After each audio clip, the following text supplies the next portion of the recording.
عیسائی آیا تھا وہ فوج لے کر اور ہاتھی لے کر کے خانہ کعبہ کو گرا دے، وہ تو اللہ تعالیٰ نے ایک خصوصی اپنی جو ہے اپنی قدرت کے ظہور کے ذریعے سے خانہ کعبہ کا اس وقت حفاظت کیا ہے۔ اسی طریقے سے 2 مرتبہ بیت المقدس جو ہے وہ گرایا۔ یسر لی امری واحلل عقدۃ من لسانی یفقہوا قولی۔ اللہم ربنا الہمنا رشدنا واعذنا من شرور انفسنا، اللہم ارنا الحق حقا وارزقنا اتباعہ وارنا الباطل باطلا وارزقنا اجتنابہ، آمین یا رب العالمین۔ چونکہ اگر اللہ نے چاہا تو آج ہم سورہ بقرہ کا جو ایک اہم حصہ ہے اس کی تکمیل کر لیں گے، لہذا میں یہ چاہتا ہوں کہ پھر جو اجزاء ہیں اس سورہ مبارکہ کے انہیں ایک مرتبہ ذہن میں تازہ کر لیں۔ سورہ فاتحہ کے بارے میں تو ہم نے ایک حدیث قدسی بہت بڑے اہتمام کے ساتھ اور تکرار اور اعادہ کے ساتھ پڑھی تھی، اس کے بڑے پیارے الفاظ ہیں، قسمت الصلاۃ بینی و بین عبدی نصفین۔ اللہ تعالیٰ ارشاد فرماتے ہیں کہ میں نے الصلاۃ یعنی سورہ فاتحہ کو اپنے اور اپنے بندوں کے مابین آدھا آدھا تقسیم کر دیا، فنصفہا لعبدی فنصفہا لی ونصفہا لعبدی ولعبدی ما سأل، آدھا میرے لیے ہے آدھا میرے بندے کے لیے۔ میں اس کی تفصیل میں نہیں جا رہا، صرف حوالہ دینا مقصود تھا کہ سورہ فاتحہ بالکل برابر برابر 2 حصوں میں منقسم ہے، لیکن یہی کیفیت سورہ بقرہ کی بھی ہے، پھر یہی کیفیت سورہ آل عمران کی بھی ہے۔ سورہ بقرہ کو بھی اسی لیے آپ کو یاد ہوگا میں نے ایک عنوان دیا تھا سورۃ الامتین، یہ 2 امتوں کی صورت ہے۔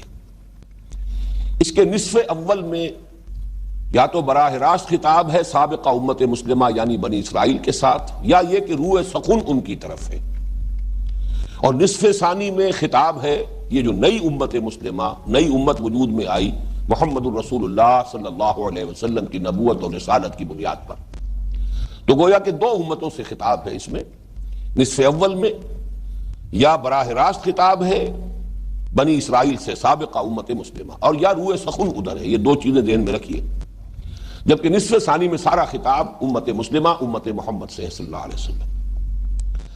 پہلا حصہ جو ہے وہ 18 رکوعوں پر مشتمل ہے، دوسرا حصہ 22 رکوعوں پر مشتمل ہے، تو تقسیم ان ایکول ہو گئی، لیکن اس کو کمپنسیٹ کر دیتی ہے یہ حقیقت کہ پہلے حصے میں آیات کی تعداد 152 ہے، رکوع 18 آیات 152، دوسرے میں رکوع 22 آیات 134، تو گویا کہ بیلنس ہو جاتا ہے تقریباً برابر برابر یہ 2 حصے۔ جہاں تک پہلے حصے کا تعلق ہے پھر آپ کو یاد ہوگا کہ اس کو میں نے 3 حصوں میں تقسیم کیا، 18 رکوع، 4 پہلے 10 بعد میں، پھر 4 بعد میں، 4 جمع 10 جمع 4۔ پہلے 4 رکوع تمہیدی ہیں، اس کے بعد 10 رکوعوں میں خطاب ہے براہ راست سابقہ امت مسلمہ سے، پھر 4 رکوع تحویلی ہیں، تحویل قبلہ اس کا مرکزی مضمون ہے، اور تحویل قبلہ در حقیقت علامت تھی اس کی کہ منصب جو امامت جو تھا وہ اب اس کی تحویل ہو رہی ہے سابقہ امت مسلمہ کی بجائے اس نئی امت مسلمہ کی جانب۔ اللہ تعالیٰ کی نمائندگی کا منصب اور مقام اس روح ارضی پر جو 2000 برس تک حاصل رہا سابقہ امت مسلمہ یعنی بنی اسرائیل کو، اب یہ منصب منتقل ہو رہا ہے اس نئی امت مسلمہ یعنی امت محمد کو صلی اللہ علیہ وسلم۔ پہلے جو 4 رکوع تمہیدی ہیں، پھر ان میں 2 رکوع پہلے جو ہیں ان میں 3 قسم کے انسانوں کی تفصیل آئی، صاحب ایمان اور وہ لوگ کہ جو کفر پر اڑ چکے، اور کچھ وہ جو بین تھے۔ تیسرے رکوع میں پھر قرآن مجید کی دعوت کا خلاصہ آیا ہے، یوں سمجھیے کہ پورے مکی قرآن کا خلاصہ جو ہے اس ایک رکوع کے اندر موجود ہے۔ یا ایھا الناس اعبدوا ربکم الذی خلقکم والذین من قبلکم لعلکم تتقون۔ چوتھے رکوع میں قرآن مجید کا بنیادی فلسفہ، انسان کا مقام کیا ہے اس کائنات میں، اس کی حیثیت کیا ہے، خلافت کا فلسفہ، خلافت کی بنیاد، پھر علم انسانی کی 2 اقسام، اہم ترین مسائل ہیں فلسفے کے جو چوتھے رکوع میں آئے، یہ بھی اصل میں مکی قرآن کا خلاصہ ہے، یہ تمہید ہے۔ اس کے بعد 10 رکوع ہیں جو آج ختم ہو رہے ہیں ہمارے اس درس پر انشاءاللہ، جن میں براہ راست خطاب تھا بنی اسرائیل سے۔ اس کی ایک تقسیم ہم نے کی تھی کہ پہلا رکوع جو 7 آیات پر مشتمل ہے وہ ہے دعوت پر مشتمل، یا بنی اسرائیل اذکروا نعمتی التی انعمت علیکم واوفوا بعہدی اوف بعہدکم وایای فارہبون وآمنوا بما انزلت مصدقا لما معکم ولا تکونوا اول کافر بہ ولا تشتروا بآیاتی ثمنا قلیلا وایای فاتقون ولا تلبسوا الحق بالباطل وتکتموا الحق وانتم تعلمون۔ یہ 7 آیات نہایت اہم ہیں، اور کسی بھی سابقہ امت مسلمہ کو تجدید ایمان یا کسی نئی نبوت و رسالت پر ایمان کی دعوت کے ضمن میں ان کی اہمیت بالکل وہی ہے جو سورہ فاتحہ کی 7 آیات کی ہے۔ یہ بمنزلہ فاتحہ ہے کہ کسی سابقہ امت مسلمہ کو اگر خطاب کرنا ہے، ظاہر بات ہے اب اگر خطاب ہوگا تو تجدید ایمان کے لیے ہوگا، کسی نئے ایمان کے لیے نہیں، جبکہ حضور پر صلی اللہ علیہ وسلم انہیں ایمان لانا تھا، ایک نئی نبوت اور رسالت کو تسلیم کرنا تھا۔ اب ظاہر بات ہے کہ جو مسلمان ہیں، اب وہ بھی تو مسلمان امت جو ہے عملی اعتبار سے وہیں پہنچ چکی ہے جہاں یہود پہنچے ہوئے تھے۔ ہم ان تمام رکوعوں میں دیکھ چکے ہیں، وہی ساری اخلاقی گمراہیاں، وہی اعتقادی گمراہیاں، وہی امانی، وہی من گھڑت عقائد وہ ہمارے ہاں ہیں کہ جو چل رہے ہیں۔ تو اس حوالے سے ان کو دعوت دینی مقصود ہے۔ اس کے ضمن میں 5ویں رکوع کی 7 آیات نہایت اہم ہے کہ ہمیشہ سامنے رہنی چاہیے۔ البتہ اس کے بعد پھر اثر نو خطاب کا صیغہ آیا، یا بنی اسرائیل اذکروا نعمتی التی انعمت علیکم وانی فضلتکم علی العالمین واتقوا یوما لا تجزی نفس عن نفس شیئا ولا یقبل منها شفاعۃ ولا یؤخذ منها عدل ولا هم ینصرون۔ یہ 6 رکوع کی 2 آیات، اور آج 15ویں رکوع کی آخری 2 آیات ان کو نوٹ کر لیجئے۔ پہلی آیت بعین ہی وہی آئی دوبارہ، یہ گویا کہ کلوز ہو رہا ہے معاملہ، اب وہ پوری ڈسکشن یہاں آ کر ختم ہو رہی ہے جہاں سے شروع ہوئی تھی۔ یہ حصہ ملامت کا حصہ ہے، ان پر تنقید کی گئی ہے، ان کی گمراہیوں کو کھول کھول کر بیان کیا گیا ہے، ان پر ایک فرد جرم عائد کی گئی ہے، ان پر واضح کیا گیا ہے کہ کس وجہ سے تم معزول کیے جا رہے ہو اس عظیم منصب سے کہ جو تمہارے پاس 2000 برس رہا ہے، اور کیوں جو ہے آج ایک نئی امت جو ہے اس مقام پر فائز کی جا رہی ہے۔ مزید برآں اس کے اندر گویا کہ پیشگی تنبیہ ہے نئی امت مسلمہ کو کہ تم بھی دیکھ لو کہ سابقہ امت مسلمہ جو کسی اعتبار سے بھی تم سے کم نہیں تھی، انی فضلتکم علی العالمین، جن کے بارے میں 2 مرتبہ خود اللہ تعالیٰ نے فرمایا کہ ہم نے تمہیں تمام جہان والوں پر فضیلت دی، وہ امت اگر آج اس حال کو پہنچی ہے کہ معزول کی جا رہی ہے، اور ضربت علیہم الذلۃ والمسکنۃ وباؤوا بغضب من اللہ، اگر اس مرتبے اور مقام کو پہنچی ہے، اس طرح پاتال میں گری ہے، تو کن چیزوں کی وجہ سے گری ہے؟ کیا ان کی گمراہیاں تھیں؟ کیا ان کی بدعمالیاں تھیں؟ کیا ان کی اللہ تعالیٰ کے ساتھ بد عہدیاں تھیں؟ تو اس کو اچھی طرح سوچ لو، مبادا تم بھی انہی راستوں پر چلو، جیسے کہ حضور نے پھر خبر بھی دی ہے کہ چلو گے تم بھی لا محالہ، وہی راستہ تمہارا بھی ہوگا، لَتَتَّبِعُنَّ سُنَنَ مَنْ قَالَ قَبْلَكُمْ، تم بھی لازماً پیروی کرو گے انہی لوگوں کے راستوں کی اور طریقوں کی جو تم سے پہلے تھے۔ ہاتھ کے ساتھ ہاتھ اور بالشت کے ساتھ بالشت، اسی طرح چلو گے، انہی کے نقش قدم کی تم پیروی کرو گے، یہاں تک کہ اگر ان میں سے کوئی گوہ کے بل میں گھسا تھا تم بھی گھسو گے، ان میں سے کسی نے اگر اپنی ماں کے ساتھ بدکاری کی تھی تم میں بھی کوئی شقی اٹھے گا جو یہ حرکت کرے گا۔ یہ گویا کہ پیش کی تنبیہ بھی تھی ان آیت صورتوں کے اندر۔ اس میں ایک تقسیم اور آپ کو یاد ہوگا میں نے کرائی تھی کہ یہ جو 9 رکوع تقریباً ہیں کہ جو ملامت کے ہیں، ان میں بھی پہلے 2 میں صرف واقعاتی انداز میں گفتگو ہوئی ہے، ان کی تاریخ، اور وہ بھی ابتدائی دور کی تاریخ کے واقعات۔ البتہ جو بقیہ 7 رکوع تھے ان میں معاملہ جو ہے نہ صرف واقعات کا تذکرہ ہے، حقائق و واقعات، بلکہ یہ کہ تجزیہ، ان کے اعتقادات، ان کے طرز عمل کا تجزیہ کر کے بتایا گیا کہ ان کے ہاں کیا کجی پیدا ہوئی ان کے نظریات میں، ان کے خیالات میں، ان کے عقائد میں۔ اس اعتبار سے وہ نئی امت مسلمہ کے لیے پیشگی تنبیہ ہونے کے اعتبار سے اہم تر ہے۔ اب ایک بات اور صرف نوٹ کر لیجئے کہ اب جب یہ مضمون بدلے گا، اب اس کے بعد وہ تحویلی 4 رکوع شروع ہو رہے ہیں کہ جن میں تحویل قبلہ کا تذکرہ ہوگا۔ اب چونکہ قبلہ ہمیشہ کے لیے خانہ کعبہ معین ہونے والا ہے، خانہ کعبہ کی تاریخ بیان ہوگی، خانہ کعبہ کے معمار ابراہیم اور اسماعیل ہیں علیہ السلام، ان کا تذکرہ ہوگا۔ لہذا یہ جو رکوع آنے والے ہیں یہاں سے اب وہ بقیہ 4 رکوع جو ہیں شروع ہو رہے ہیں کہ جن کو میں نے عنوان دیا وہ تحویلی ہے، تحویل قبلہ، اور یہ تحویل قبلہ علامت ہے تحویل امامت، کہ امامت جو ہے وہ اب منتقل ہو رہی ہے بنی اسرائیل سے، بنی اسماعیل میں سے جو امت اٹھی ہے اب امت محمد صلی اللہ علیہ وسلم، بعد میں اس میں اور لوگ آ گئے، جب تک یہ معاملہ ہوا ابھی صرف بنی اسماعیل ہی کے لوگ اس میں تھے، اب یہ کہ تحویل ہو گئی ہے۔ لیکن یہ کہ جو آخری بات میں نوٹ کرانا چاہتا تھا کہ عموماً ایسا ہوتا ہے کہ جب ایک مضمون بدلتا ہے تو آخر میں آ کر، جیسے ہم دیکھتے ہیں کہ یہ پنجاب کا صوبہ ہے اور یہ جو ہے یہ سرحد ہے، درمیان میں کچھ علاقے ایسے ضرور ہوں گے کہ جہاں کچھ ملی جلی سی تہذیب ہوگی، تو یہ آخری جو حصہ ہے ان 9 رکوعوں کا، ان میں سے آج آپ دیکھیں گے کہ مضامین جو ہے وہ صرف بنی اسرائیل سے متعلق نہیں ہے، بلکہ بنی اسماعیل کو بھی یہاں لپیٹ میں لے لیا گیا ہے، تاکہ گویا کہ گانٹھ لگ جائے، گرہ بند جائے کہ اب نیا مضمون جو شروع ہونے والا ہے بنی اسماعیل کی بنیاد پر جو امت اب وجود میں آئی ہے، تو بنی اسماعیل کے اندر جو خرابیاں پیدا ہوئی تھی اور ان کی جو گمراہیاں تھیں، اور چونکہ خانہ کعبہ کو اب بننا ہے ہمیشہ کے لیے قبلہ اہل توحید کا، لہذا اس کے ضمن میں بنی اسماعیل جو اس وقت قریش مکہ جن کو کہ ان کی سیادت حاصل تھی، جس طرح وہ اس پر مسلط تھے اور جس طرح اہل ایمان کو وہاں سے انہوں نے نکلنے پر مجبور کر دیا تھا، تو اس کا کچھ تذکرہ بھی یہاں ہو رہا ہے، اگرچہ روئے سخن یہاں بھی ابھی بنی اسرائیل ہی کی طرف ہے، جب تک کہ وہ بریکٹ ختم نہیں ہوتی. اور بریکٹ کا لفظ جو ہے میں آج اس کو میں نے استعمال نہیں کیا، اس لیے کہ وہ 2 آیتیں کہ جو 6 رکوع کے شروع میں آئیں اور 2 آیتیں کہ جو 15ویں رکوع کے شروع میں آ رہی ہیں، ان میں آپ نے دیکھا کہ ایک آیت تو بعین ہی وہی ہے، یا بنی اسرائیل اذکروا نعمتی التی انعمت علیکم وانی فضلتکم علی العالمین. دوسری آیت میں تھوڑا سا خم دے دیا گیا ہے، اور وہ اس طریقے سے واتقوا یوما لا تجزی نفس عن نفس شیئا ولا يقبل منها شفاعت ولا يؤخذ منها عدل ولا هم ينصرون. یہاں تھوڑی سی ترتیب بدل دی، واتقوا یوما لا تجزی نفس عن نفس شیئا ولا يقبل منها عدل ولا تنفعها شفاعت ولا هم ينصرون. تو گویا کہ بریکٹس جو ہے جس طریقے سے ذرا رخ جو ہے شروع ہوتی ہے تو رخ ادھر ہے، ختم ہوتی ہے تو رخ جو ہے وہ دوسری طرف ہو جائے گا، اس طور سے بڑی خوبصورت یہ تشبیہ ہے، اس کو ذہن میں رکھیں گے تو یہ گویا کہ 9 رکوع یہ 2 بریکٹوں کے مابین ایک مضمون ہے. اس سے باہر 5ویں رکوع کی 7 آیات وہ در حقیقت دعوت پر مشتمل ہونے کے اعتبار سے اگرچہ ہے خطاب بسابقہ امت مسلمہ، لیکن یہ کہ اس کا رنگ بالکل علیحدہ ہے. اب آئیے بس اس تمہید کے بعد ہم انشاءاللہ تعالی تیزی کے ساتھ ان آیات کا مطالعہ کر لیں گے.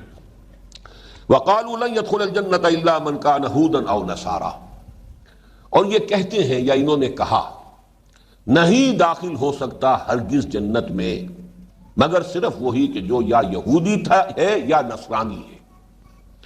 یہاں ذرا اختلاف ہے کہ یہ قالو سے مراد کیا ہے، آیا یہ ان دونوں کا مشترک قول ہے یا یہ کہ قالو میں ایک قائل ہے یہود کہ وہ کہتے ہیں کہ جنت میں داخل نہیں ہو سکتا مگر صرف یہودی، اور دوسرا قول ہے نصارہ کا کہ جنت میں نہیں داخل ہو سکتا مگر صرف نصرانی یا عیسائی. یہ دونوں امکانات یہاں موجود ہیں.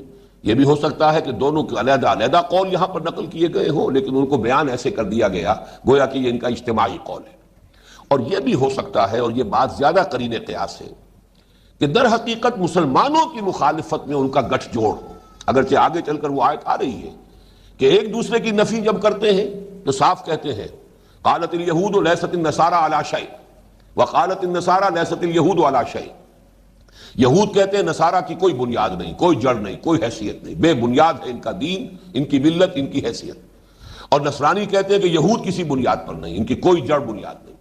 لیکن یہ کہ مسلمانوں کی مخالفت میں آ کر ان کا اس طرح کا گٹھ جوڑ ہو گیا ہے کہ یہ گویا کہ اب آپس میں ایک متحدہ محاذ بنا کر کہہ رہے ہیں وَقَالُوا لَن يَدْخُلَ الْجَنَّةَ إِلَّا مَنْ كَانَ هُودًا أَوْ نَصَارَىٰ، جنت میں تو داخل ہو ہی نہیں سکتا کوئی مگر وہ کہ جو یا یہودی ہو اور یا نصرانی ہو. یہاں اب اس پر تبصرہ کیا گیا تِلْكَ أَمَانِيُّهُمْ، یہ لفظ اس سے پہلے بھی اس سلسلہ کلام میں آ چکا ہے. امانی امنیہ کی جمع ہے. امنیہ یہ ہمارے جو اردو میں لفظ تمنا استعمال ہوتا ہے، تمنا در حقیقت اسی مادے سے یہ لفظ ہے جسے کہا جائے گا وشفل تھنکنگ، من گھڑت خیالات. انسان کبھی کبھی اپنی خواہش کو عقیدے کا رنگ دے لیتا ہے، چاہتا ہے کہ ایسا ہو، لیکن آٹو سجیشن کے ساتھ وہ سمجھتا ہے کہ ایسا ہے. حقیقت میں وہ اس کی آرزو یا خواہش ہوتی ہے، لیکن اسی کو سائیکالوجی میں آٹو سجیشن کہا جاتا ہے. جب آپ اپنی ایک آرزو کو اس طریقے سے پکاتے رہیں گے اور بار بار دہراتے رہیں گے، تکرار کرتے رہیں گے، تو خود آپ اپنے آپ کو دھوکہ دینے میں کامیاب ہو جائیں گے کہ ایسا ہونا چاہیے نہیں بلکہ ایسا ہے فی الواقع. اس طریقے سے وہ فالس عقائد جو ہیں وہ وجود میں آتے ہیں کہ در حقیقت ان کی بنیاد کسی علم پر نہیں بلکہ در حقیقت ان کی بنیاد جو ہے وہ ان کی خواہشات پر ہے، وشفل تھنکنگ پر ہے. تِلْكَ أَمَانِيُّهُمْ قُلْ هَاتُوا بُرْهَانَكُمْ إِن كُنتُمْ صَادِقِينَ، کہیے اے نبی ان سے لاؤ دلیل تمہاری، کوئی دلیل ہے اگر تم سچے ہو تو دلیل لاؤ، اپنی کتابوں سے دلیل لاؤ. قرآن کا یہ چیلنج جو ہے بہت ہی اہم ہے کہ خود اپنی کتابوں سے کوئی دلیل پیش کر دو. یہ اس قدر تمہارا کیٹیگوریکل سٹیٹمنٹ جو ہے کہ جنت میں تو کوئی داخل ہو ہی نہیں سکتا. حالانکہ دیکھیے اس قدر نامعقول بات ہے کہ یہودیت اور نصرانیت سے پہلے ابراہیم علیہ الصلوۃ والسلام جو دونوں کے نزدیک محترم ہے. جیسے کہ آگے چل کر آپ دیکھیں گے اسی سورہ بقرہ میں آئے گا کہ غور کرو کیا ابراہیم یہودی تھے یا نصرانی تھے، کیا تھے؟ ماں کانا، اگلی صورت میں سورہ آل عمران میں، ماں کانا ابراہیم یہودی ولا نصرانی. اگر تو تم نے یہی سمجھا ہے کہ جنت میں داخلہ جو ہے وہ گویا کہ یہودیوں اور نصرانیوں ہی کے لیے بس خاص ہے، تو پھر حضرت ابراہیم کے بارے میں کیا کہو گے، یا ان سے پہلے کے انبیاء کے بارے میں کیا کہو گے؟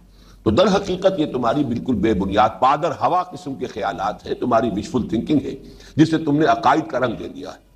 قل ہاتوا برہانکم ان کنتم صادقین. بلا. اب وہ قاعدہ بیان ہو رہا ہے اصل میں، اور اس کے لیے یاد کیجئے کہ یہ جو سلسلہ کلام تھا اس میں 8ویں رکوع کی پہلی جو آیت آئی تھی، آیت نمبر 62، جس پر بڑی مفصل گفتگو ہم نے کی تھی. ان الذين آمنوا والذين هادوا والنصارى والصابئين من آمن بالله واليوم الآخر وعمل صالحا فلهم اجرهم عند ربهم ولا خوف عليهم ولا هم يحزنون. بہت اہم آیت تھی جس کو کہ اگرچہ لوگوں نے بہت غلط معنی اس سے اخذ کرنے کی کوشش کی ہے، لیکن اس بحث میں اس وقت نہیں جا رہا. لیکن جو آیت وہاں شروع ہوئی تھی 8ویں رکوع سے، در حقیقت ان 9 رکوعوں کی جو تقسیم میں نے کی ہے کہ ان میں بھی 2 علیحدہ ہیں اور 7 علیحدہ ہیں، تو ان 7 رکوعوں کا آغاز بھی اس مضمون سے ہو رہا ہے، اختتام پر پھر یہ مضمون آ گیا کہ اللہ تعالیٰ کے ہاں قاعدہ جو ہے جنت میں کسی کے داخلے کا اور کسی کے اخروی کامیابی اور نجات کا، وہ در حقیقت کسی گروہ کے ساتھ اس کا کوئی تعلق نہیں ہے. ظاہر بات ہے کہ اپنے دور کے اندر حضرت موسیٰ علیہ السلام کی امت وہی امت مسلمہ تھی، پھر حضرت مسیح آ گئے تو اب نصارہ جو ہے وہ امت مسلمہ ہے، پھر حضور صلی اللہ علیہ وسلم کی بعثت کے بعد اب امت محمد صلی اللہ علیہ وسلم وہ امت مسلمہ ہے. تو یہ تو اصل میں در حقیقت عنوانات تو بدلتے رہیں گے. جیسے اولمپک ٹارچ ہے، اسے لے کر ایک کھلاڑی دوڑ رہا ہے، ٹارچ وہی ہے، کھلاڑی بدل گیا ہے، کچھ دور تک وہ دوڑ کر لے گیا اس کو، اس نے اگلے کھلاڑی کو پکڑا دی ہے، اب وہ لے کر دوڑ رہا ہے. یا جیسے شیر شاہ سوری کے زمانے میں شروع ہوا تھا ڈاک کا نظام، تو ڈھاکے سے لے کر اور پشاور تک جو ہے 30-30 میل کے فاصلے پر چوکیاں بنی ہوئی تھی، اور ہر چوکی کے اوپر تازہ دم گھوڑے موجود ہیں، سوار موجود ہیں. ڈاک کا تھیلا چلے گا ڈھاکے سے، 30 میل کے بعد گھوڑا بھی بدل گیا اور سوار بھی بدل گیا، ڈاک کا تھیلا وہی ہے. تو یہ تو دین ہے جو چلا آ رہا ہے، دین وہی ہے، دین تمام رسولوں کا ایک ہی ہے. شرع لکم من الدین ما وصی بہ نوحا والذی اوحینا الیک وما وصینا بہ ابراہیم وموسیٰ وعیسیٰ. یہ دین تو ہمیشہ سے ایک ہی رہا ہے. تو اس دین میں جو بھی امت کسی وقت آئی ہے، اس امت میں بھی محض امت میں شامل ہو جانا نجات کی دلیل نہیں ہے، بلکہ اس امت میں شامل بھی ہو اور پھر ایمان اور عمل صالح کا حق ادا کرے انسان، تب ہے در حقیقت نجات کا معاملہ، تب ہے جنت میں داخلے کا معاملہ. لہذا اب یہاں تبصرے میں فرمایا بلا من اسلم وجہہ للہ وہو محسن فلہ اجرہ عند ربہ ولا خوف علیہم ولا ھم یحزنون. کیوں نہیں، اللہ تعالیٰ کے ہاں تو نجات کا، فوز و فلاح کا مستقل قانون یہ ہے کہ جو شخص بھی اپنے آپ کو سپرد کر دیتا ہے اللہ کے، یہ اسلام کے لفظی معنی ہے سپرد کر دینا، گردن نہادن، گردن جھکا دینا، سرنڈر کرنا، سپردگی، اپنے آپ کو حوالے کر دینا، یہ اسلام کا اصل جو ہے مفہوم ہے. بلا من اسلم وجہہ للہ، جس نے اپنا چہرہ سپرد کر دیا. یہ چونکہ انسان کے جسم میں یہی اس کی شخصیت کا سب سے اہم جو ہے پہلو ہے، یہی اس کے ہاں اس کے پورے وجود کے اندر سب سے زیادہ عزت کی جگہ ہے. تو جس نے چہرہ جھکا دیا، چہرہ جو ہے کسی کے قدموں میں رکھ دیا، بلا من اسلم وجہہ للہ، یہ پوری شخصیت کے لیے گویا کہ ایک استعارے کے طور پر لفظ ہے چہرے کا. بلا من اسلم وجہہ للہ، کیوں نہیں، جو شخص بھی اپنے آپ کو، اپنے پورے وجود کو، اپنی پوری شخصیت کو اللہ کے سپرد کر دیتا ہے، وہو محسن، اس حال میں کہ نہایت باحسن وجوہ، اس کا ترجمہ ہوگا باحسن وجوہ ایسا کر رہا ہے. یعنی ایسا نہیں ہے کہ بس دھوکہ دینے کے لیے کر رہا ہے، ایسا نہیں ہے کہ بس وقتی ایک مصیبت ہے کہ جس کو ٹالنے کے لیے کر رہا ہے، بلکہ یہ کہ دل سے کر رہا ہے، بدل و جان جسے ہم کہیں گے، وہو محسن، پورے احسن وجوہ کے ساتھ کر رہا ہے. فلہ اجرہ عند ربہ، اب وہ خواہ اپنے دور میں وہ اس حضرت موسیٰ علیہ السلام کی امت میں سے تھا، یا اس کے بعد پھر یہ ہے کہ وہ حضرت عیسیٰ علیہ السلام کی امت میں رہا، یا یہ کہ اس کے بعد حضرت محمد صلی اللہ علیہ وسلم کی امت میں آ گیا، یہ اس کا اضافی معاملہ ہے. اصل شے جو ہے وہ یہ ہے کہ اس کے اندر وہ ایمان اور وہ سپردگی، وہ اطاعت، اپنے آپ کو حوالے کر دینا اللہ کے، اور وہ بھی باحسن وجوہ. اگر یہ ہے تو اس کا اجر جو ہے اس کے رب کے پاس محفوظ ہے. ولا خوف علیہم ولا ھم یحزنون، اور ان کو لیے نہ کوئی خوف ہوگا اور نہ ہی وہ کسی حزن اور رنج سے دوچار ہوں گے. اب آ گئی وہ دوسری بات کہ یہ مسلمانوں کے مقابلے میں تو کہتے ہیں کہ یہودی اور نصرانی بس جنت میں جائیں گے اور کوئی نہیں جائے گا، لیکن وقالت الیہود لیست النصارى علی شیء، یہودی کہتے ہیں کہ نصارہ کی کوئی جڑ بنیاد ہی نہیں، لیست النصارى علی شیء، کوئی بنیاد نہیں۔ یہ اسلوب جو ہے سورہ مائدہ میں آئے گا بہت ہی اہتمام کے ساتھ، یا اہل الکتاب لستم علی شیء حتی تقیموا التوراۃ والانجیل وما انزل الیکم من ربکم، اہل کتاب تمہاری کوئی حیثیت نہیں، کوئی مقام نہیں، کوئی تمہاری ہم سے ہم کلام ہونے کی حیثیت بھی نہیں ہے، ہم سے دعا کرنے کا منہ نہیں ہے تمہارا، جب تک کہ تم قائم نہیں کرتے تورات اور انجیل کو اور جو کچھ کے نازل کیا گیا ہے تمہاری طرف تمہارے رب کی جانب سے۔ گویا کہ وہاں آپ اہل القرآن کا لفظ اگر رکھ دیں تو وہ خطاب ہم سے بھی ہے، یا اہل القرآن لستم علی شیء حتی تقیموا القرآن، کیا دعائیں مانگتے ہو ہم سے، کیا مدد چاہتے ہو ہم سے، کیا ہم کلام ہوتے ہو ہم سے، تمہاری کوئی حیثیت نہیں ہے جب تک کہ تم قائم نہیں کرتے ہو قرآن کو۔ ہم نے تمہیں کتاب دی ہے، ہم نے نظام دیا ہے، ہم نے قانون دیا ہے، ہم نے شریعت دی ہے، اسے قائم کرو، تب در حقیقت اوفوا بعہدی اوف بعہدکم، میرے عہد کو تم پورا کرو تو پھر میں اپنے عہد کو پورا کروں گا۔ یہ تو دو طرفہ معاملہ ہے، ان تنصروا اللہ ینصرکم ویثبت اقدامکم، اگر تم اللہ کی مدد کرو گے تو اللہ تمہاری مدد کرے گا، اور اگر تمہاری ساز باز اللہ کے دشمنوں کے ساتھ ہے، تمہاری ساری وفاداریاں اللہ کے باغیوں کے ساتھ ہیں، تو ظاہر بات ہے کہ اب تمہارا ہمارا کوئی سروکار نہیں۔ وہاں قوم سروکار نہ دارد، اقبال نے یہی لفظ استعمال کیا ہے کہ اللہ تعالیٰ اس قوم سے کوئی سروکار ہی نہیں رکھتا، با قوم سروکار نہ دارد، اللہ کا کوئی سروکار ہی نہیں۔ بہرحال وہ موضوع دوسرا ہے جس پر کہ یہ مصرع آیا ہے وہاں۔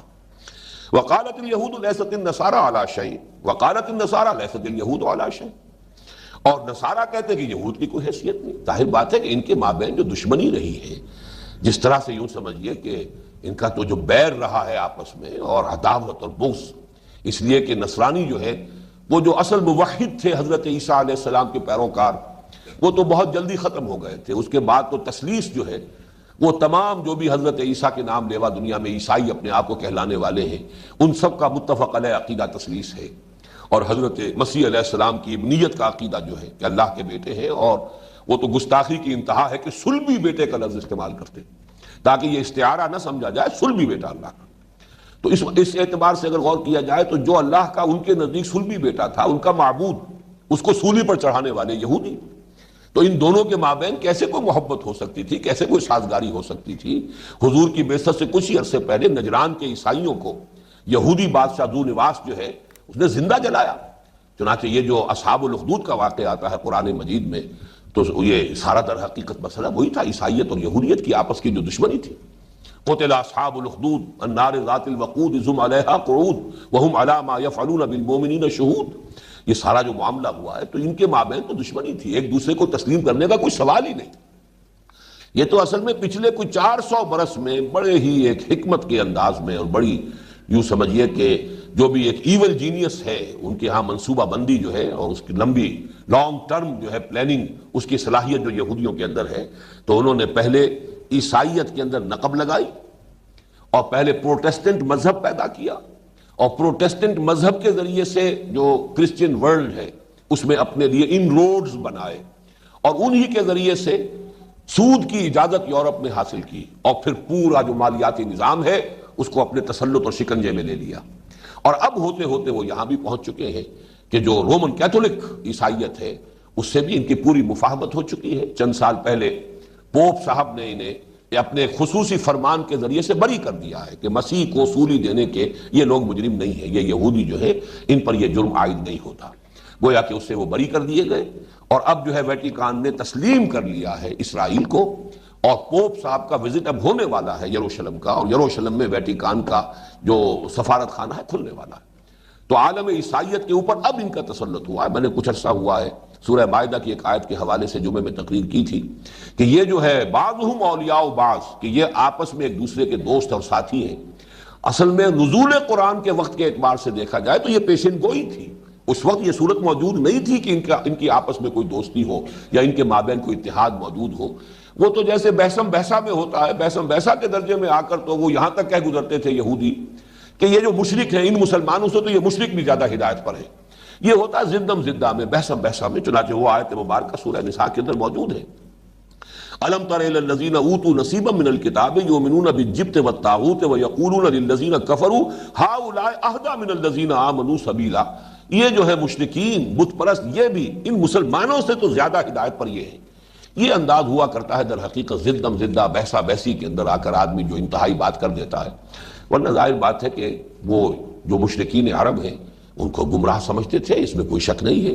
اسی طریقے سے یہودی عیسائیوں کو گمراہ سمجھتے تھے اور عیسائی یہودیوں کو گمراہ سمجھتے تھے، دونوں کے لیے کوئی آپس میں کسی طرح سے ریکنسیلیشن کا کوئی امکان تھا ہی نہیں۔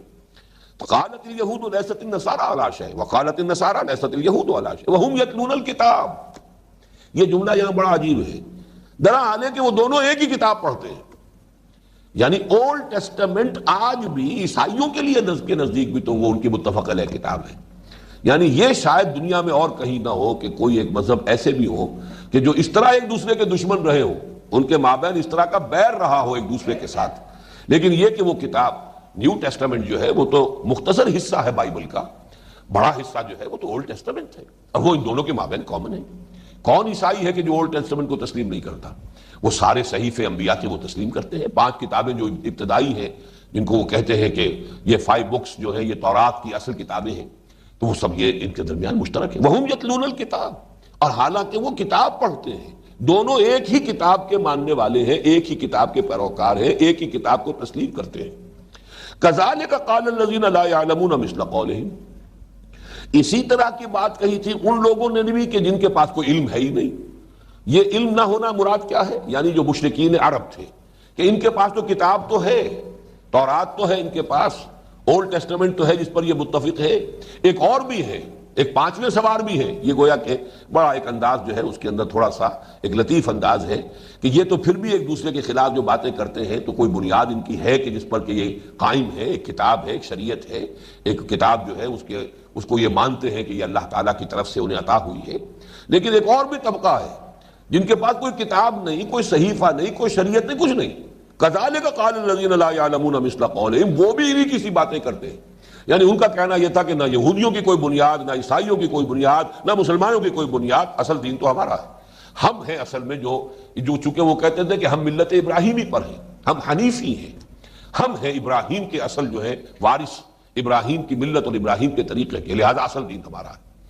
كَذَلِكَ قَالَ الَّذِينَ لَا يَعْلَمُونَ مِثْلَ قَوْلِهِمْ، اسی طرح کہتے ہیں وہ لوگ بھی جن کے پاس سرے سے کوئی علم ہے ہی نہیں، کوئی کتاب نہیں، کوئی صحیفہ نہیں، کوئی شریعت نہیں، نام کو بھی نہیں، جھوٹ موٹ کو بھی نہیں، وہ بھی کہتے ہیں اسی طرح کی بات۔ فَاللَّهُ يَحْكُمُ بَيْنَهُمْ يَوْمَ الْقِيَامَةِ فِي مَا كَانُوا فِيهِ يَخْتَلِفُونَ، تو اب اللہ تعالیٰ ہی فیصلہ کرے گا ان کے مابین قیامت کے دن ان تمام چیزوں میں جن میں یہ اختلاف کرتے رہے تھے۔ یعنی یہ کہ اس کے لیے اللہ تعالیٰ نے قیامت کا دن رکھا ہوا ہے۔ دنیا جو ہے یہ دارالامتحان ہے، یہاں جو کوئی جو کچھ کر رہا ہے، جو جس کا چوائس ہے کرے، اللہ تعالیٰ کی طرف سے اسے آزادی دی جاتی ہے، کرے اپنے حق میں جو چاہے بولے، کانٹے بولے، یا اپنے لیے کوئی گل و گلزار کا اہتمام کر لے اخروی زندگی کے لیے۔ بہرحال یہاں کی تو جو بھی ہے جس طرح چاہے وہ دھوکہ اپنے آپ کو دے اور دھوکہ دوسروں کو دیتا رہے، لیکن بہرحال فیصلے کا دن ایک آ کر رہے گا۔ فَاللَّهُ يَحْكُمُ بَيْنَهُمْ يَوْمَ الْقِيَامَةِ فِي مَا كَانُوا فِيهِ يَخْتَلِفُونَ، اسی کو کہا گیا ہے قرآن مجید میں دوسرے مقام پر، كُلُّ حِزْبٍ بِمَا لَدَيْهِمْ فَرِحُونَ، ہر گروہ، ہر جماعت، ہر مذہب کے لوگ جو کچھ ان کے پاس ہے بس اس پر اترا رہے ہیں اور اسی پر نازاں ہیں، اسی پر شاداں و فرحاں ہیں، اسی کو اپنے لیے کافی سمجھ کر بیٹھے ہوئے ہیں۔ یعنی یہ کہ تقلیدی ذہن لے کر لوگوں کی عظیم اکثریت زندگی گزار دیتی ہے، کوئی تحقیقی انداز میں جاننے کی کوشش کرنے والے کہ اصل حق کیا ہے بہت کم ہوتے ہیں۔ اب وہ سلسلہ شروع ہو رہا ہے جو میں نے عرض کیا تھا کہ یہ پنجاب اور سرحد کے مابین جو ایک تہذیب آ جاتی ہے، یہ ہمارا جو کیمل پور کا ضلع ہے اور ادھر سے ہزارہ، یہ دونوں جو ہے کچھ ملے جلے ہیں۔ اسی طریقے سے اب یہاں تذکرہ کچھ ان کا شروع ہو رہا ہے کہ جو اصل میں مکے کے لوگ، خاص طور پر قریش، اگرچہ عمومی انداز میں باتیں آئیں گی لیکن اس میں روئے سخن آپ دیکھیں گے اب رفتہ رفتہ ادھر ہو رہا ہے، بات کا جو ہے رخ ادھر جا رہا ہے، اس لیے کہ اب خانہ کعبہ کی بات ہونی ہے، حضرت ابراہیم کی بات ہونی ہے، پھر اس کے قبلہ بنائے جانے کی بات ہونی ہے، لہذا اب یہاں سے شروع کیا گیا۔ وَمَنْ أَظْلَمُ مِمَّنْ مَنَعَ مَسَاجِدَ اللَّهِ أَنْ يُذْكَرَ فِيهَا اسْمُهُ وَسَعَىٰ فِي خَرَابِهَا۔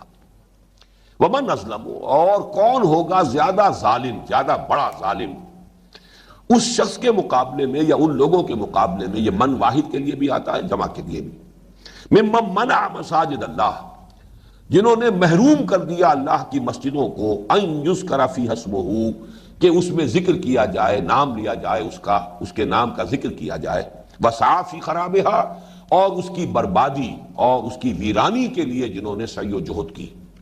اب یہ یوں سمجھیے کہ ایک جنرل سٹیٹمنٹ ہے ظاہر بات ہے اللہ کی مسجدیں جو تعبیر کی گئی اللہ کی عبادت کے لیے کہ اللہ کا نام لیا جائے، تسبیح و تحلیل ہو، اس میں رکوع و سجود کے لیے بنائی گئی ہیں۔ اب ظاہر بات ہے کہ وہاں کوئی شخص آڑے آ جائے، لوگوں کو وہاں عبادت کرنے سے روکے، اب لوگوں کو روک رہا ہے، گویا کہ مسجدوں کو محروم کر رہا ہے اس سے کہ انہیں آباد کیا جائے۔ وہ مسجدوں کی آباد کاری ہے کہ وہاں پر اللہ کے نام لیا جا رہا ہو، تحلیل اور تکبیر اور تسبیح ہو رہی ہو، تو گویا کہ بڑا ظلم ڈھا رہا ہے اللہ کی مسجدوں کے اوپر کہ وہاں جو ہے ذکر الہی کے آڑے آ رہا ہو، یا یہ کہ اس کی تخریب کے در پہ ہو، اس کی بربادی، یا یہ کہ اس کی ویرانی کے در پہ ہو، تو اس سے بڑھ کر ظالم اور کون ہوگا۔ لیکن یہاں یہ کہ اصل میں اس سے مراد کیا ہے، بعض مفسرین نے، بلکہ اکثر میں کہوں گا کہ انہوں نے اسے عام ہی لیا ہے اور پوری تاریخ بیان کی ہے کہ دنیا میں یہ ہوتا آیا ہے۔ جیسے آپ کو معلوم ہے کہ خانہ کعبہ کو گرانے کے لیے ابرہہ، حالانکہ وہ عیسائی تھا، عیسائی آیا تھا، وہ فوج لے کر اور ہاتھی لے کر کے خانہ کعبہ کو گرا دے، وہ تو اللہ تعالیٰ نے ایک خصوصی اپنی قدرت کے ظہور کے ذریعے سے خانہ کعبہ کا اس وقت حفاظت کیا ہے۔ اسی طریقے سے 2 مرتبہ بیت المقدس جو ہے وہ گرایا گیا، اور وہ تو اس طرح گرایا گیا، بے حرمتی کی گئی، اس کو بالکل زمین بوس کیا گیا۔ ہیکل سلیمانی جو ہے، حضرت سلیمان نے جو عبادت گاہ بنائی تھی، چاہے اس کے لیے لفظ ٹیمپل استعمال ہوتا ہے، لیکن حقیقت میں تو حضرت سلیمان اللہ کے نبی تھے، رسول تھے، انہوں نے عبادت گاہ بنائی تھی، وہ بھی مسجد ہی تھی، نام چاہے اس کے کوئی بھی لے لیے جائیں، لیکن یہ کہ در حقیقت ان کا بنایا ہوا جو بھی معبد تھا، عبادت گاہ تھی، وہ مسجد کے حکم میں تھی۔ اسے پہلے نیبوکڈنیزر نے گرایا ہے، اور اس کے بعد جو ہے پھر ٹائٹس نے گرایا ہے۔ اور اگرچہ ٹائٹس جو ہے وہ رومن، وہ اس وقت تک مشرک تھے، بت پرست تھے، لیکن یہ ہے کہ بعض لوگ کہتے ہیں کہ اس وقت انہیں تائید حاصل تھی ٹائٹس کو حضرت مسیح علیہ السلام کے جو ماننے والے تھے ان کی، اگرچہ میرا ذہن اس قول کو تسلیم نہیں کرتا ہے، لیکن یہ کہ بعض حضرات نے لکھا ہے تو میں وہ بیان کر دیتا ہوں کہ چونکہ یہودیوں سے انہیں دشمنی ہو چکی تھی، یہودیوں نے ان کے خیال میں، ان کے عقیدے کے مطابق حضرت مسیح کو صلیب پر چڑھایا تھا، لہذا گویا کہ یروشلم کو ان کا معبد قرار دیتے ہوئے اگر ٹائٹس نے اسے منہدم کیا ہے تو اس میں کچھ سپورٹ ان لوگوں کے قول کے مطابق حضرت عیسیٰ علیہ السلام کے ماننے والوں کی بھی اسے حاصل تھی۔ میں پھر عرض کر رہا ہوں کہ مجھے اس قول کے اور اس رائے کے تسلیم کرنے میں تعمل ہے، اس لیے کہ ایک تو ابھی حضرت مسیح علیہ السلام کے رفع سماوی کو کل 40 برس گزرے تھے، ابھی حضرت مسیح علیہ السلام کے پیرو جو ہے وہ بالکل صحیح عقائد کے اوپر تھے، ابھی ان کے ہاں وہ پول کے جو غلط عقائد ہیں ابھی ان کے اندر اس طور سے شائع ہوئے ہی نہیں تھے۔ اس حوالے سے یہ بات ذہن تسلیم نہیں کرتی، غالباً ہمارے ہاں کے بعض مفسرین نے وہ قلت تدبر کے ساتھ یہ بات لکھ دی ہے، لیکن میرے نزدیک اصل میں یہاں پر اس کے عموم کی طرف جانا ہی صحیح نہیں ہے۔ یہ ایک سلسلہ کلام ہے، بات اب جا رہی ہے خانہ کعبہ کی طرف۔ اصل میں اس آیت مبارکہ کے ذریعے سے اشارہ کیا جا رہا ہے قریش کی طرف، یہ ہے یوزرپرز، یہ ہے غاصب، یہ ہے کہ جنہوں نے خانہ کعبہ کی حرمت کو بٹا لگایا ہوا ہے، کہ جنہوں نے توحید کے اس مرکز کو اس وقت شرک کا اڈا بنا دیا ہے۔ جو اللہ تعالیٰ کی عبادت کے لیے حضرت ابراہیم اور حضرت اسماعیل نے جو گھر تعمیر کیا تھا، دنیا کے بت قدوں میں پہلا وہ گھر خدا کا، ہم اس کے پاسباں ہیں، وہ پاسباں ہمارا، 360 بت لا کر رکھ دیے۔ ایک ظلم یہ کیا، یہ ہے تخریب، اصل میں یہ ہے اس کے مقصد کو برباد کر دینا۔ اور دوسرے یہ کہ اب مسلمان کہ جو موحد ہے، توحید خالص کے ساتھ صرف اللہ کا نام لینا چاہتے ہیں، ان کو وہاں محروم کیا ہے، وہ وہاں پر نہ طواف کر سکتے ہیں، نہ نماز پڑھ سکتے ہیں، نہ تسبیح و تحلیل کر سکتے ہیں۔ تو اصل میں اشارہ ہو رہا ادھر، اس لیے کہ ظاہر بات ہے کہ اب مدنی دور میں جہاد کا آغاز ہونا ہے، اور جہاد میں سب سے پہلے جو ہدف سامنے آئے گا وہ لبریشن آف کعبہ ہے، مکے کو لبریٹ کرانا مشرکین کے تسلط سے۔ اور در حقیقت چونکہ مکہ چاہے عرب میں اس وقت تک جزیرہ نما عرب میں کوئی فارمل گورنمنٹ نہیں تھی، کوئی پورے جزیرہ نما کی بنیاد پر کوئی سلطنت اور اس کا کوئی نظام اور کوئی حکومت اور کوئی سٹینڈنگ آرمیز نہیں تھی، لیکن جو بھی کچھ نظام وہاں تھا اس میں حیثیت ام القریٰ، مرکزی بستی، دارالخلافہ کی حیثیت جو ہے وہ در حقیقت مکے کو حاصل تھی۔ اسی لیے سورہ توبہ میں پھر ان قریش کے لیے لفظ آیا قاتلوا ائمۃ الکفر، کفر کی امامت ان کے پاس ہے، ائمۃ الکفر یہ قریش ہے، جنگ ان سے کرو، اگر ان سے جنگ نہیں کرو گے تو غلبہ دین کا تو معاملہ جو ہے پھر وہ نامکمل رہ جائے گا، چاہے پورے جزیرہ نما عرب پر اللہ کا دین قائم ہو جائے، لیکن مکے پر اگر قریش کا تسلط برقرار رہتا ہے تو دین غالب نہیں ہوا، اس لیے کہ ائمۃ الکفر تو وہ ہے، فقاتلوا ائمۃ الکفر۔ اس حوالے سے اصل میں اب یہ ہے اشارہ ادھر کیا جا رہا ہے، اس لیے کہ آگے چل کر اب آپ کو معلوم ہے 19ویں رکوع سے بات آ جائے گی، شروع ہو جائے گی، یا ایھا الذین آمنوا یا ایھا الذین آمنوا استعینوا بالصبر والصلاۃ ان اللہ مع الصابرین ولا تقولوا لمن یقتل فی سبیل اللہ اموات۔ اب آپ قریب پہنچ رہے ہیں اس کے، جب مسلمانوں سے خطاب کیا جائے گا کہ اب تمہیں اس مکے کو ان کفار اور مشرکین کے تسلط سے آزاد کرانا، اس گھر کو شرک کی گندگی اور آلودگی سے پاک کرنا، یہ اب تمہارے فرائض میں ہے، اس کے لیے تمہیں کمر کسنی ہوگی۔ تو اس کے لیے ان کی غیرت کو ابھارا جا رہا ہے۔ وَمَنْ أَظْلَمُ مِمَّنْ مَنَعَ مَسَاجِدَ اللَّهِ أَنْ يُذْكَرَ فِيهَا اسْمُهُ وَسَعَىٰ فِي خَرَابِهَا۔ ان سے بڑھ کر ظالم اور کون ہوں گے کہ جنہوں نے محروم کیا ہے اللہ کی مسجدوں کو، اگرچہ یہاں جمع کا صیغہ استعمال ہوا ہے لیکن اصل میں پوائنٹڈلی وہ خانہ کعبہ، وہ گھر اللہ کا، اس کی طرف اشارہ ہو رہا ہے کہ جو اس میں اللہ کا نام لینے سے روک رہے ہیں، اللہ کے موحد بندوں کو وہاں تسبیح و تحلیل سے منع کر رہے ہیں، اس کو، اس مسجد کو، بیت اللہ کو محروم کیا ہوا اس سے کہ خدا واحد کی بندگی اور عبادت وہاں کی جائے۔ وَسَعَىٰ فِي خَرَابِهَا۔ اب یہ خراب وہی لفظ ہے جس سے تخریب بنا ہے باب تفعیل میں۔ خراب اردو میں بھی ہم استعمال کرتے ہیں، خرابہ، خرابہ جو ہے ویران جگہ کو بھی کہتے ہیں۔ اس حوالے سے میں ذرا آج ایک حدیث بھی آپ کو سنانا چاہتا ہوں جس میں یہ لفظ آیا ہے اسی انداز میں، اسی شان کے ساتھ، اور اس حدیث کے راوی حضرت علی ہے رضی اللہ تعالی عنہ، اور امام بیہقی رحمہ اللہ نے اسے اپنی بڑی مشہور کتاب شعب الایمان، ایمان کے شعبے، ایمان کے کون کون سے شعبے ہیں، یہ گویا کہ موضوع ہے۔ وہ احادیث کے جو ایمان کے مختلف شعبوں کو بیان کر رہی ہیں انہیں جمع کیا ہے شعب الایمان میں امام بیہقی نے، اور اس میں یہ حدیث ہے، اور یہ در حقیقت آج کے ہمارے دور پر اس کا انطباق ہوتا ہے 100%۔ حضرت علی فرماتے ہیں کہ حضور نے ارشاد فرمایا یوشک ان یاتی علی الناس زمان، اندیشہ ہے کہ لوگوں پر ایک زمانہ ایسا بھی آ جائے گا، اب ذرا گنتے جائیے، لا یبقى من الاسلام الا اسمہ، اسلام میں سے سوائے اس کے نام کے اور کچھ نہیں بچے گا، اسلام کی حقیقت کہیں نظر نہیں آئے گی۔ پوری دنیا میں کہیں دکھا دیجئے، کوئی 1 انچ زمین دکھا دیجئے، یہاں ہے اسلام، حقیقی اور عملی اسلام۔ لا یبقى من الاسلام الا اسمہ، اسم بچے گا، نام بچ جائے گا اسلام کا، حقیقت نظر نہیں آئے گی۔ ولا یبقى من القرآن الا رسمہ، قرآن میں سے سوائے اس کے رسم الخط کے کچھ نہیں بچے گا۔ یہ حروف ہیں جو لکھے ہوئے ہیں، رسم الخط ہے، اس کے معنی کہاں ہے، اس کا مفہوم کہاں ہے، اس کا مصداق کہاں ہے؟ وہ جو قرآن مجسم محمد رسول اللہ صلی اللہ علیہ وسلم تھے، انسانی شخصیتوں میں قرآن کہیں نظر آئے، انسانی معاشرے میں قرآن کہیں نظر آئے، لا یبقى من القرآن الا رسمہ۔ مساجدہم عامرۃ، ان کی مسجدیں آباد تو بہت ہوگی۔ اب یہ دیکھیے کہ یہاں مسجد کا تذکرہ تھا، ممن منع مساجد اللہ یذکر فیہا اسمہ وسعی فی خرابہا، اس حدیث میں بھی وہی مسجد کا تذکرہ ہو رہا ہے، مساجدہم عامرۃ۔ بڑے خوش ہو گئے ہوں گے آپ کہ اس اتنے گئے گزرے زمانے میں بھی مسجدیں بہت آباد ہوں گی، عامرۃ وہی خراب من الہدی، ہدایت سے خالی ہوں گی، ویران ہوں گی، ہدایت نہیں ہوگی ان میں جھگڑے ہوں گے، ان میں فتنے ہوں گے، ان میں وہ بحثیں ہو رہی ہوں گی جن کا دین سے کوئی سروکار ہی نہیں، اس میں وہ لوگ بیٹھے ہوئے ہوں گے جنہوں نے دین کو اپنا پیشہ بنایا ہوا ہے، وہ لوگ بیٹھے ہوں گے، ان کی گدیاں ہوں گی۔ وَهِيَ خَرَابٌ مِّنَ الْهُدَىٰ، وہ لفظ خراب جو یہاں آیا ہے، وَمَنْ أَظْلَمُ مِمَّنْ مَنَعَ مَسَاجِدَ اللَّهِ أَن يُذْكَرَ فِيهَا اسْمُهُ وَسَعَىٰ فِي خَرَابِهَا۔ یہ خراب، یہ تخریب، معنوی تخریب ایک ہے کہ کسی کو گرا دینا، مسجد گرا دی، یہ بھی تخریب ہے مسجد کی، لیکن یہ کہ مسجد قائم ہے، اس کا مقصد جو ہے ختم ہو چکا ہے، اس کی اصل جو بنیاد ہے وہ ڈھائی جا چکی ہے، اس کے نظریات جو ہیں وہ کبھی کے وہاں سے نکالے جا چکے ہیں۔ تو مساجدہم عامرۃ، بڑی بڑی شاندار مسجدیں ہوں گی، قالین بچھے ہوں گے، بڑے بڑے قمقمے ہوں گے، بڑے شینڈلیئرز ہوں گے، نہ معلوم کیا کچھ ہوگا، دیکھ کر آدمی دنگ ہو جائے گا۔ وہی خراب من الہدیٰ، ہدایت سے خالی، ویران۔ اور اب سب سے آخری بات، علماءہم شر من تحت ادیم السماء، ادیم چھت کو کہتے ہیں، چھلکے کو بھی کہتے ہیں، آسمان کی چھت جس کو آپ سیلنگ کہیں گے، چھت کا ایک حصہ ہوتا ہے روف اور ایک یہ، تو آسمان کی سیلنگ کے نیچے کی بدترین مخلوق علماء ہوں گے۔ علماءہم شر من تحت ادیم السماء، آسمان کی اس چھت کے نیچے جو مخلوق ہوگی ان میں بدترین ہوں گے علماء۔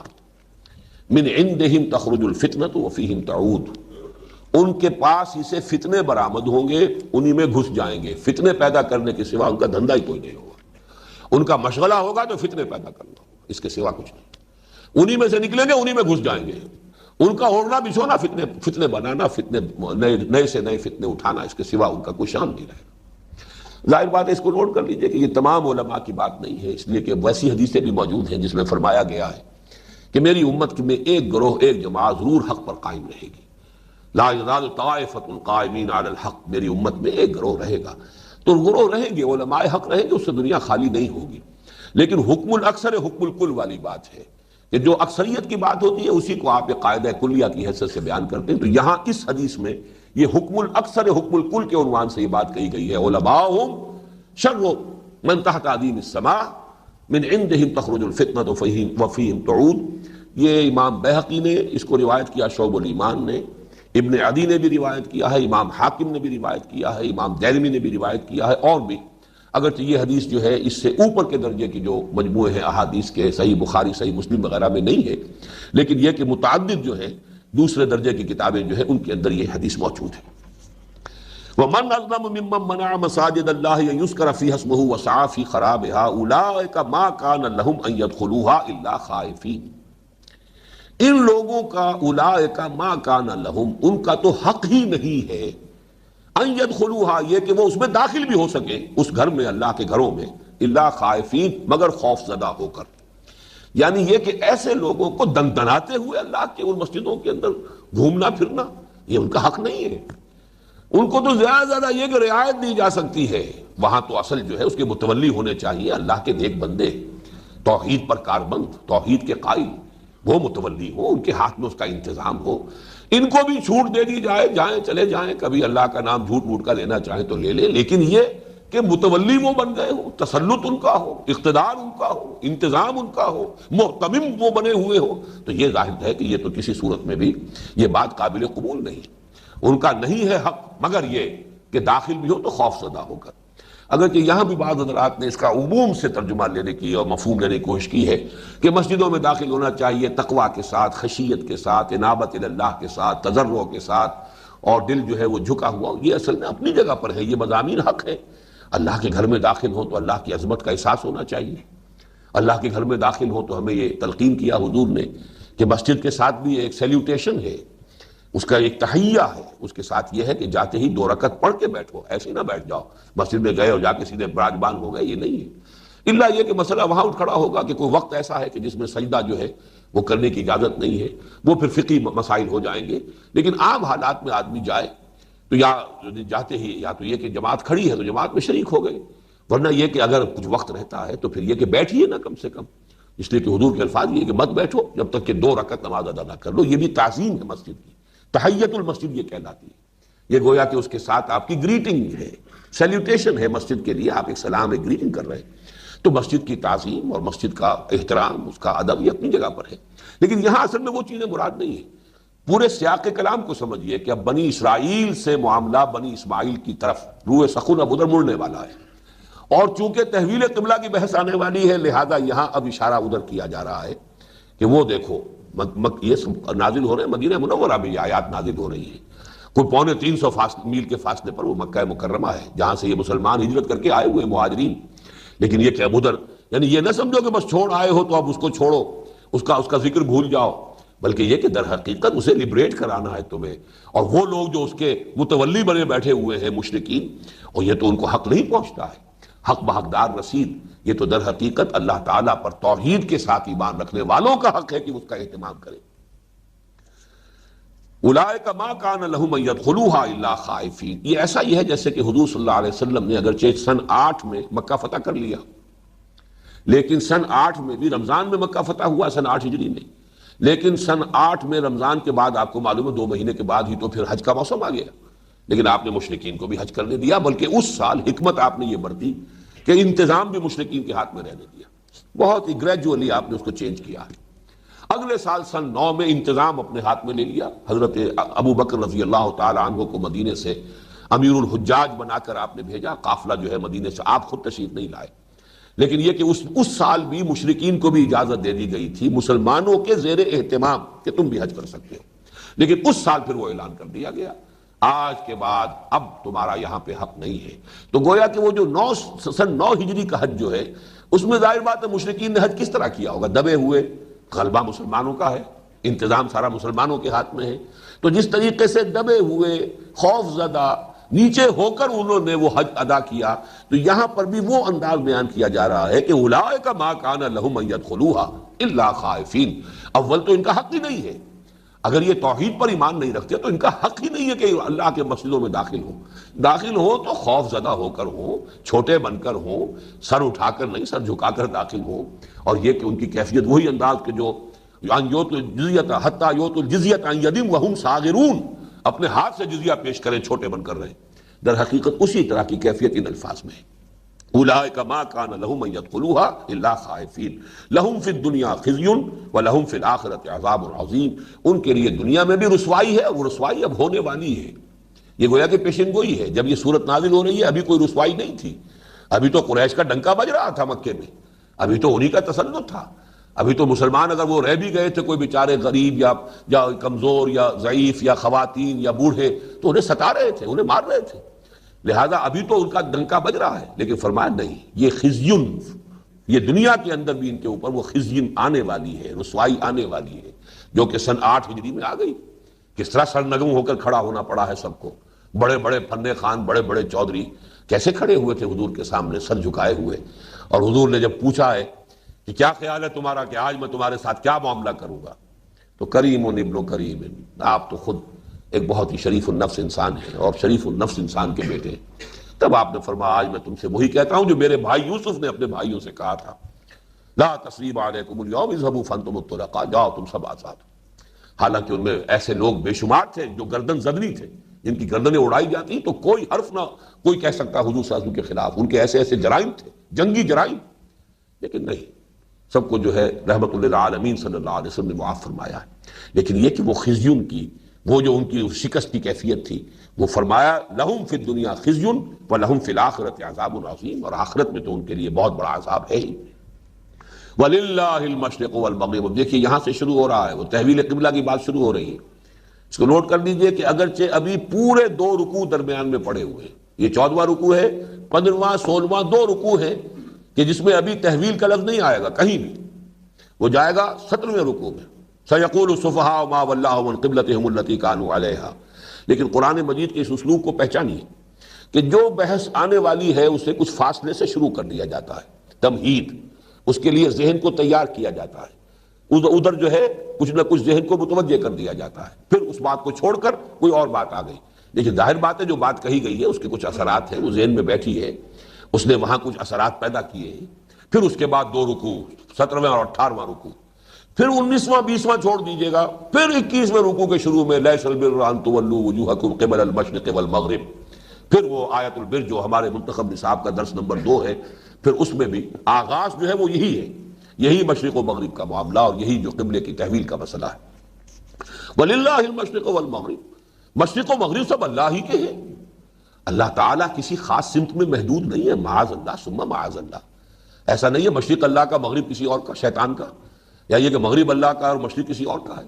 مشرق مغرب شمال جنوب تمام سمتیں اللہ کے لیے ہیں، تمام اطراف و جوانب اللہ کے لیے ہیں.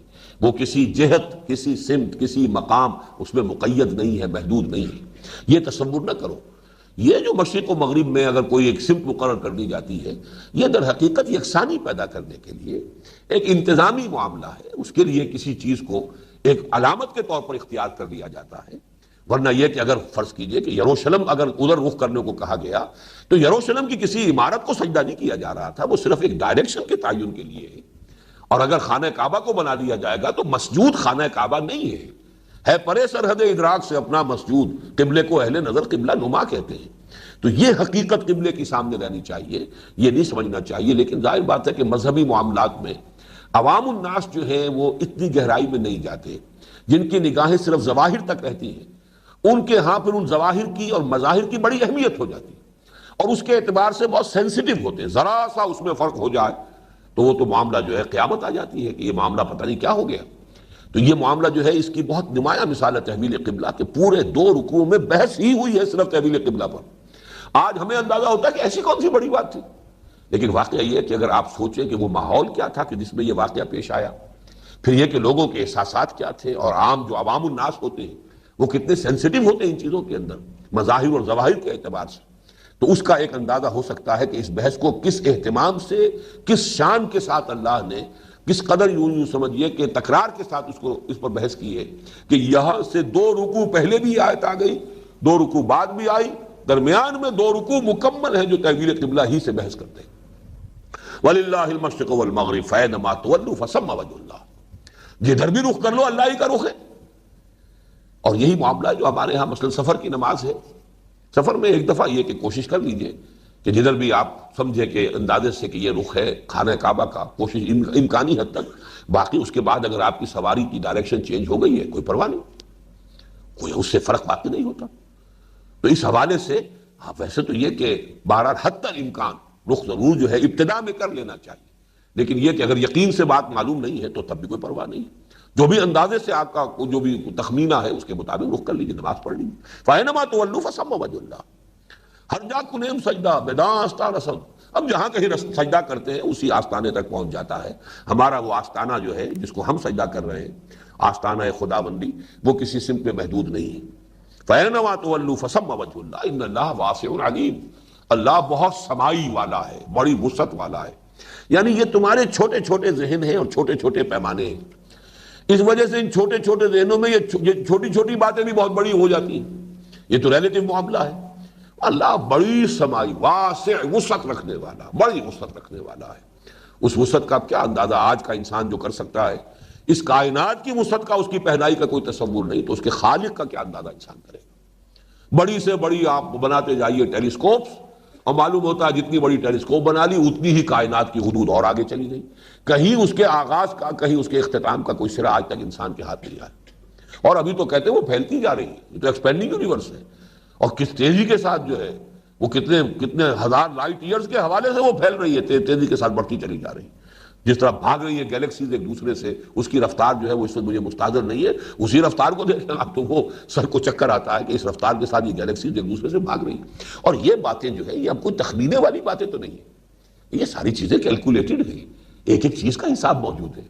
یہ چیزیں جو ہے کسی ظن و تخمین پر نہیں ہیں، بلکہ یہ کہ ان چیزوں کو تو انسان میئر کر رہا ہے، باقاعدہ ناپ تول ہے اس کا، اور ویریفائی کر سکتا ہے، ان تمام چیزوں کے لیے ویریفیکیشن ہے، ایکسپیریمنٹل نالج ہے۔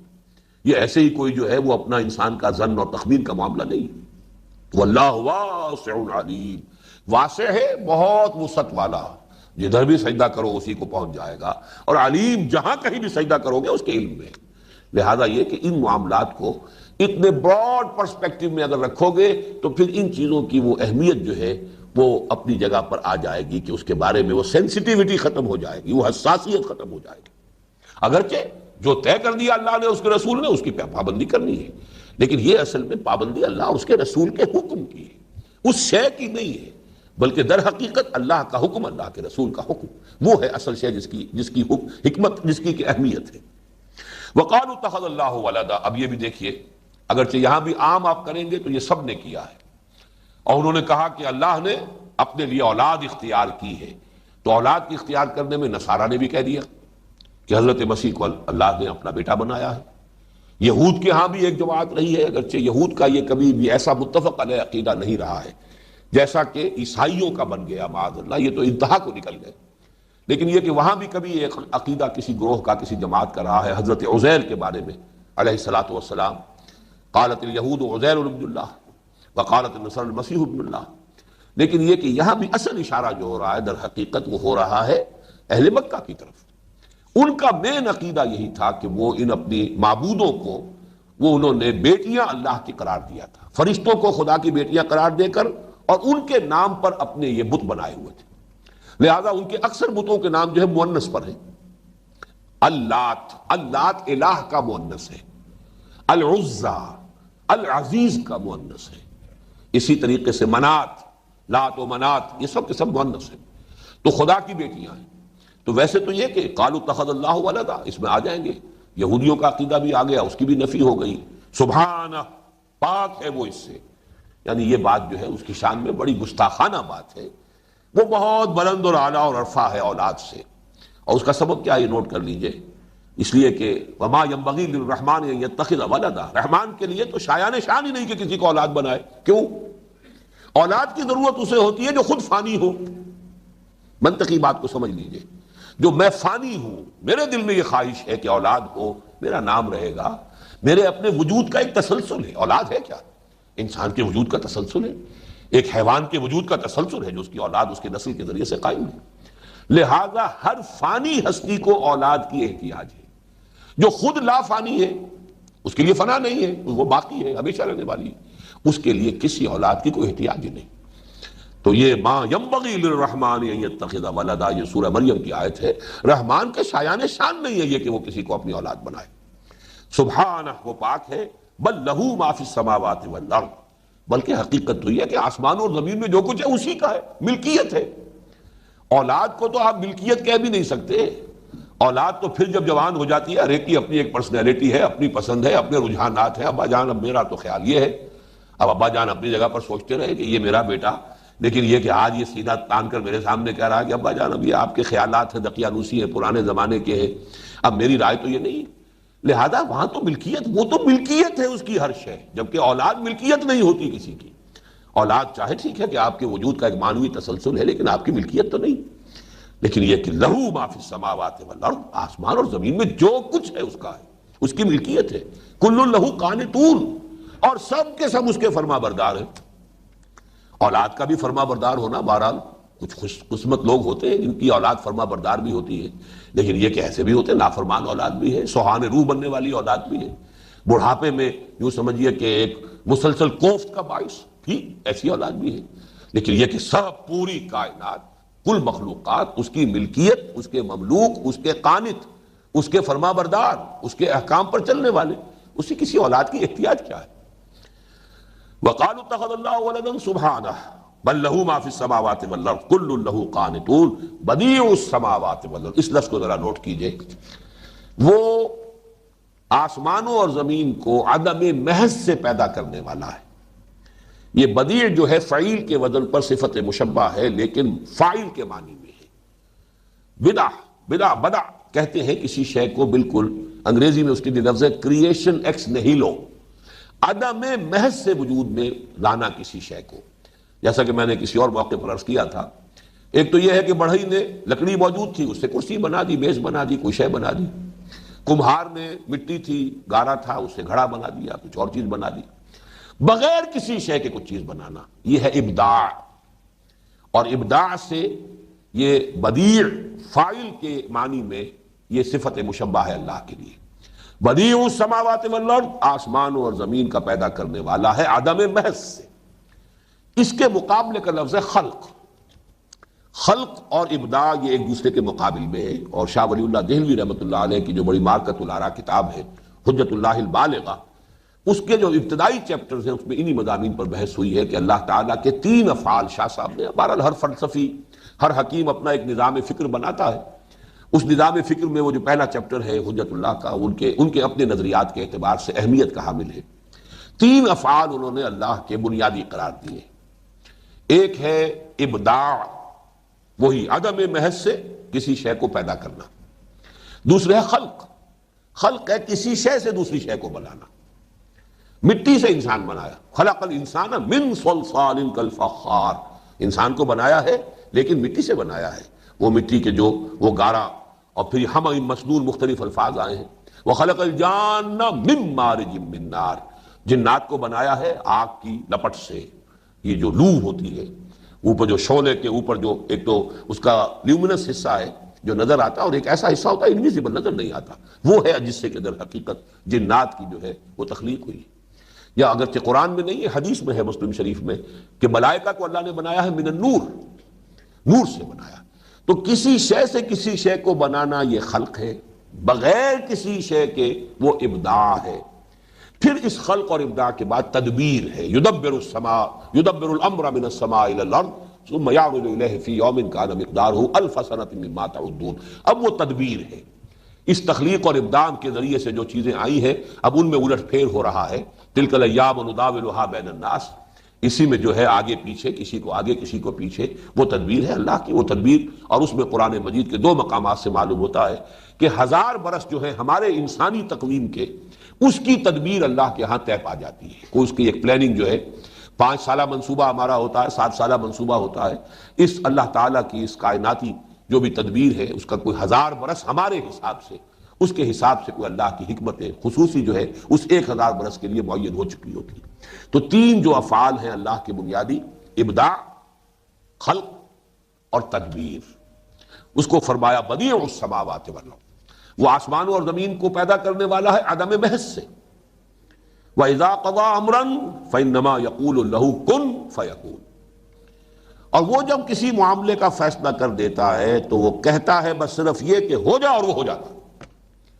یہ ہو جا اور ہو جاتا ہے، یہ تکوین کہلاتی ہے۔ ابداع اور تکوین میں کوئی ٹائم ایلیمنٹ اس میں شامل نہیں ہے، خلق میں ہمیشہ ٹائم ایلیمنٹ ہوگا۔ اس دونوں کو فرق کو نوٹ کر دیجئے۔ اسی لیے خلق السماوات والارض فی 6 ایام، آسمان اور زمین پیدا کیے ہیں 6 دنوں۔ خلق انسان کا اب جو بھی ہوا ہے وہ کسی طریقے سے آپ سمجھیے وہ ایولیوشن ہے یا میوٹیشن ہے یا جو بھی ہے، لیکن یہ کہ ٹائم اس میں لگا ہے انسان کی تخلیق میں۔ اسی طریقے سے ہر بچہ رحم مادر میں جو پرورش پا رہا ہے 9 مہینے لگتے ہیں اسے، جو بھی مدت ہے وہ مدت کے اندر۔ آم کا درخت ہے اسے کچھ وقت چاہیے، گٹھلی سے لے کر اور وہ درخت بننے تک وہ وقت لگے گا اس کے اندر۔ اگرچہ اللہ تعالیٰ کی قدرت خاصہ اپنی جگہ پر موجود ہے، جب چاہے کسی کام کو کر دے پھر وہ تکوین ہوگا۔ یا یہ کہ عالم اسباب میں سے کسی ایلیمنٹ کی جگہ پر اللہ کا امر کن آ جائے، اس معنی میں اصل میں اس پر میں نے ایک مضمون بھی لکھا تھا کہ حضرت مسیح علیہ السلام کو خاص طور پہ کلمت اللہ کیوں کہا گیا، کلمت ہوں، اس لیے کہ ان کی تخلیق کے ضمن میں ایک خاص ایلیمنٹ جو باپ کا حصہ ہونا چاہیے تھا اس کی جگہ بھی اللہ کے ایک امر کن نے اس کو سبسٹیچیوٹ کیا ہے۔ اس لیے وہ خاص کلمہ ہو گیا، اللہ تعالیٰ کا ایک خاص کلمہ ہے، کلمتہ القاہا الی مریم، ایک خاص کلمہ ہے اللہ کا کہ جو اس نے القاء فرمایا مریم کی طرف۔ تو یہ کن جو ہے در حقیقت کسی بھی مادی سلسلے اسباب میں سے کسی ایک کڑی کا اگر وہ بدل بن جائے گا تو وہ گویا کہ وہاں پر اس کی جگہ پر ایک کلمے کی شکل بن جائے گی۔ تو بہرحال اسے نوٹ کر لیجئے، ابداع اور خلق کا فرق، اور ابداع اور تکوین یہ ایک ہی لفظ ہے، اور ان تکوین اور ابداع میں کوئی ٹائم ایلیمنٹ نہیں ہے، البتہ خلق میں time element always involved. Badie السماوات والارض واذا قضى امرا فانما يقول له كن فيكون وقال الذين لا يعلمون لولا يكلمنا الله او تاتينا آية۔ اب یہاں پھر وہی بنی اسماعیل یا مشرکین عرب کا عقیدہ جو ان کی باتیں تھیں، جیسے میں نے عرض کیا تھا کہ شروع میں 3 اور 4 رکوع کے اندر بھی وہ مکی قرآن کی تعلیمات کا خلاصہ آیا تھا۔ اسی طریقے سے یہاں اختتام پر یہ تحویلی رکوع جو شروع ہونے والے ہیں، ان کے آغاز میں یا جو خطاب کا حصہ تھا بنی اسرائیل سے اس کے اختتام پر، ان دونوں کے درمیان نو مینز لینڈ اگر اسے قرار دیں ان 2 مضامین کے اعتبار سے، ان میں پھر وہی بات آ رہی ہے کہ انہی مشرکین مکہ، مشرکین عرب کے عقائد کا حوالہ دیا جا رہا ہے۔ وقال الذين لا يعلمون لولا يكلمنا الله تاتينا آية، اور کہتے ہیں وہ لوگ جو علم نہیں رکھتے، اس رکوع میں پہلے بھی آ چکا، اس سے مراد بنی اسماعیل جن کے پاس کوئی کتاب نہیں، کوئی ان کے پاس ہدایت کی کتاب نہیں، کوئی شریعت نہیں، کوئی قانون نہیں، کوئی صحیفہ نہیں۔ وقال الذين لا يعلمون لولا يكلمنا الله، وہ کہتے تھے کیوں نہیں ہم سے کلام کرتا اللہ، کیوں مانے ہم کہ محمد سے اللہ کلام کرتا ہے صلی اللہ علیہ وسلم۔ اگر اللہ ان سے کلام کر سکتا ہے تو انہیں کوئی سرخاب کے پر لگے جو ہم سے نہیں کلام کر سکتا، خود ہم سے کلام کرے، ہمیں معلوم ہو جائے گا کہ ہاں اللہ کا کلام ہے، ہم مان لیں گے، ہم ایمان لے آئیں گے۔ کتاب ان پر نازل کی کیوں نہیں ہم پر نازل کر دی، ہمیں کتاب دی جائے۔ بڑے بڑے ہمارے چودھری تھے، علی رجل من القریتین عظیم، یہ 2 بڑے شہر ہیں، یہ مکہ ہے، طائف ہے، اس کے بڑے بڑے چودھری ہیں، سرمایہ دار ہیں، قبیلوں کے سردار ہیں اور یہ بڑی جائیدادوں والے ہیں، آخر ان میں سے اللہ کسی کو چن لیتا۔ یہ یتیم رہ گیا تھا بنی ہاشم کا، ان کے سوا اللہ کو کوئی اور ملا نہیں تھا۔ یہ اس طرح کی باتیں کہ جو مکی قرآن میں بڑی آئی ہیں بار بار تکرار اور اعادہ کے ساتھ، یہ ان کا یوں سمجھیے کہ حوالہ یہاں دیا جا رہا ہے۔ وقال الذين لا يعلمون لولا يكلمنا الله او تاتينا آية، کیوں نہیں اللہ ہم سے کلام کرتا یا کوئی پھر معجزہ آئے، کوئی نشانی آئے، جیسے کہ اور سابقہ رسولوں کے پاس حصی معجزات آئے ہیں۔ كذلك قال الذين من قبلهم مثل قولهم، ایسے ہی باتیں کرتے رہے تھے وہ لوگ جو ان سے پہلے تھے، اسی طرح کی انہی کسی باتیں، یعنی یہی باتیں قوم نوح نے کی تھی، یہی باتیں قوم ہود نے کی تھی، یہی باتیں قوم صالح نے کی تھی، یہی باتیں قوم لوط نے کی تھی۔ یہ ساری باتیں اصل میں وہ ہیں کہ جو مکی قرآن کے مضامین ہیں۔ پھر میں دہرا رہا ہوں جیسے کہ 3 اور 4 رکوع کے مضامین مکی قرآن کا خلاصہ ہے دعوت اور اس کے فلسفے کے اعتبار سے۔ یہاں جو مشرکین کی رد و قضا تھی مکی قرآن کے اندر جو آتی ہے نہایت یعنی کثرت کے ساتھ اور بار بار تکرار اور اعادہ کے ساتھ، اس کا حوالہ ہے۔ تشابہت قلوبہم قد بینا الآیات لقوم یوقنون، ان کے دل آپس میں ایک دوسرے سے مشابہ ہو گئے ہیں، ان کے وہی احساسات ہیں، وہی اصل میں امراض ہیں ان کے دلوں کے اندر، وہی تکبر ہے، وہی حسد ہے، وہی جو ہے ہٹ درمی ہے. تشابہت قلوبہم، ان کے دل آپس میں مشابہ ہو گئے ہیں. قد بینا الآیات لقوم یوقنون، باقی ہم نے تو اپنی آیات کو پوری طرح واضح کر دیا ہے ان لوگوں کے لیے جو یقین کرنا چاہیں. یوقنون اگرچہ بظاہر ترجمہ ہوگا جو یقین کرتے ہوں، لیکن عربی زبان میں کبھی کبھی فعل آتا ہے ارادہ فعل کے معنی میں. یعلمون یعنی وہ لوگ جو علم حاصل کرنا چاہیں، علم کے خواہاں ہوں، علم کے خواہش مند ہوں، جو یقین کرنا چاہیں، جو چاہتے ہو حقیقت کو معلوم کرنا، ان کے لیے تو ہم نے اپنی آیات کو واضح کر دیا ہے. انا ارسلناک بالحق بشیرا ونذیرا ولا تسأل عن اصحاب الجحیم. اب یہاں خطاب حضور سے ہو رہا ہے، یہ کنکلوڈنگ ریمارکس اب آ رہے ہیں، اور یہ پورے سلسلہ کلام کو ختم کرنے کے لیے، اور یہ بہت اہم موضوع ہے، اگرچہ وقت بہت کم رہ گیا ہے لیکن میں آج اس کو ختم کرنا چاہتا ہوں. انا ارسلناک بالحق بشیرا ونذیرا، اے نبی ہم نے آپ کو بھیجا ہے حق کے ساتھ، ہم نے بھیجا ہے آپ کو حق کے ساتھ، بشیر اور نذیر بنا کر. ولا تسأل عن اصحاب الجحیم، اور آپ سے باز پرس نہیں ہوگی جہنمیوں کے بارے میں. بہت اہم مضمون ہے. رسولوں کو بار بار یہ بتایا گیا کہ آپ کے ذمے بات پہنچا دینا ہے، پہنچا دینے میں کمی ہوئی تو آپ پکڑے جائیں گے. پہنچا دیں، آپ ابلاغ کا حق ادا کر دیں، پھر کوئی ایک بھی نہ مانے آپ پر کوئی الزام نہیں. سیدھی سیدھی بات. اور یہ وہ بات ہے جو ہر خادم دین، ہر داعی دین کو اپنے سامنے رکھنی چاہیے. آدمی خام خواہ اپنے اوپر جو ہے ایسی ذمہ داری اوڑھ لے جو اللہ نے اس پر ڈالی نہیں. جب وہ ذمہ داری کا بوجھ اپنے اوپر ڈال لیتا جو اللہ نے ڈالی نہیں، تو پھر اس پہ بڑی پشمردگی بھی ہوتی ہے، پریشانی بھی ہوتی ہے، مایوسی بھی ہوتی ہے، بددلی بھی ہوتی ہے. یہاں تو فرمایا کہ آپ سے اس کے بارے میں نہیں پوچھا جائے گا کہ یہ کیوں گئے جہنم میں. جائیں جہنم میں جسے جانا ہے، یہ ان کا اپنا چوائس ہے. فمن شاء فلیؤمن ومن شاء فلیکفر، جو چاہے ایمان لائے، جو چاہے کفر کرے. یہ چوائس ان کا ہے، آپ کا نہیں ہے. آپ کا کام پہنچا دینا ہے. آپ کو تو ہم نے بشیر اور نذیر بنا کر بھیجا ہے. آپ بشارت دینے والے ہیں نیکوکاروں کو، خبردار کر دینے والے ہیں بدکاروں کو اور غلط راستہ اختیار کرنے والوں کو. ہم نے آپ کو بھیجا ہے. اور نوٹ کیجئے انا ارسلنا کا کیوں کہا گیا. ایک شخص اپنا اگر سکوپ معین کرتا ہے خود، اس کو اس کا حق پہنچے گا. اگر وہ خود کسی کام کے لیے کھڑا ہوا تو اسے سکوپ بھی اپنا معین کرنا ہے، ہدف بھی اپنے خود طے کرنے ہیں. لیکن اگر کسی کو کسی نے بھیجا ہے تو اس کا سکوپ آف ورک وہ طے کرے گا جس نے بھیجا ہے، اس کا ہدف وہ معین کرے گا جس نے بھیجا ہے. اس اعتبار سے جو رسولوں کا جو ہدف ہے اور رسولوں کا جو اصل سکوپ آف ورک ہے، ان کے جو رسپانسبلٹی کا دائرہ ہے، وہ خود معین نہیں کر سکتے. وہ معین کرے گا وہ جس نے بھیجا. وہ رسول ہے، وہ خود کھڑے نہیں ہوئے ہیں اپنے کسی مقصد کو لے کر. کوئی اپنے ذہن کا جو ہے اپنی تخلیق اور اپنا کوئی فکر اور اپنا نظریہ لے کر کھڑے نہیں ہوئے ہیں. وہ تو در حقیقت مامور ہیں، مامور من اللہ ہے. تو جو بھی اصل میں بھیجنے والا، انا ارسلنا، ہم نے بھیجا ہے آپ کو، بھیجا ہے حق کے ساتھ. یقیناً اس کے آپ کے رسول ہونے میں کوئی شک کی بات نہیں ہے. آپ کی رسالت اور نبوت جو ہے وہ حق ہے. انا ارسلناک بالحق، حق دے کر بھیجا ہے. لیکن یہ بشیرا و نذیرا، آپ کی حیثیت بشیر اور نذیر کی ہے. آپ کا کام حق کو پہنچا دینا ہے، آپ کا کام ابلاغ کا حق ادا کر دینا ہے، بس اس حد تک ہے. ولا تسأل عن اصحاب الجحیم، آپ سے باز پرس نہیں ہوگی، محاسبہ نہیں ہوگا جہنمیوں کے بارے میں. یہ کیسے ہو گیا آپ کے ہوتے ہوئے؟ آپ کو ہم نے بھیجا پھر بھی اتنے لوگ جہنم میں چلے گئے. نہیں، اس کی کوئی ذمہ داری آپ پر نہیں. وَلَن تَرْضَىٰ، اب یہ دیکھیے اس آیت کا تعلق کہاں ہو رہا ہے. ہرگز راضی نہیں ہوں گے آپ سے. وَلَن تَرْضَىٰ عَنْكَ الْيَهُودُ وَلَا النَّصَارَىٰ حَتَّىٰ تَتَّبِعَ مِلَّتَهُمْ، ہرگز راضی نہیں ہوں گے آپ سے نہ یہ یہودی اور نہ نصرانی، یہاں تک کہ آپ خود ان کی ملت کی پیروی کریں. اس کا سابق آیت سے تعلق کیا ہے؟ اگر کوئی شخص، یا حضور صلی اللہ علیہ وسلم کو ذرا اس ذہن سے نکال دیجئے، یا یوں کہیے کہ بالفرض محال، اگر کہیں یہ خیال کبھی آنے کا امکان ہو، لیکن بہتر یہ کہ حضور کے معاملے کو علیحدہ رکھ دیجئے. کوئی اور داعی حق ہے، کوئی اور خادم ہے دین کا، وہ اگر سمجھ لیتا میری ذمہ داری ہے، ضرور انہیں حق پر لے کے آنا میری ذمہ داری ہے، اگر یہ سمجھے گا تو پھر کیا ہوگا کہ اگر یہ پورا حق نہیں مان رہے تو چلو 70% مان لیں، کوئی لے دے کر معاملہ کر لو، کچھ گیو اینڈ ٹیک ہو جائے، کچھ کمپرومائز ہو جائے، کہیں تو ہو کوئی معاملہ. یہ لوگ جو ہیں آخر اڑے ہوئے ہیں.